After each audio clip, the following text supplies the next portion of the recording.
আসসালামু আলাইকুম। পুরা কালবৈশাখী ঝড় তুফান পুরা শুরু হয়, সব কিছু লন্ডন ভরে দেখেন কি অবস্থা,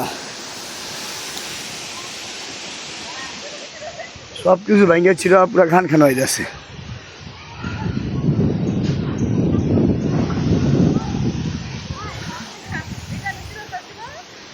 যারা ঈদ যাত্রা দেশে আসবেন, বাড়িগুলো আসবেন, খুব সাবধান, ঠিক আছে? খুব কেয়ারফুলে থাকবেন।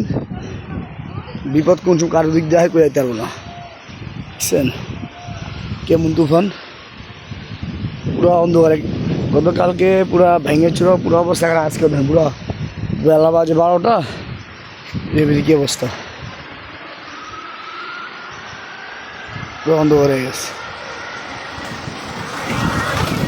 পুরো একদম অবস্থা, পরিস্থিতি খুবই খারাপ। দুদিন পরে ঈদ, মনে আছে কিচ্ছু দেখা যায় না, মনে হয় সন্দেহ হয়ে আছে, দেখছেন? আর এই যে গাছটা ভেঙে পড়ছে, সব এদিকে দেখা যায় না, ঠিক আছে? ভালো থাকেন। পুরো অবস্থা খারাপ, বৃষ্টি পড়ে গেছে।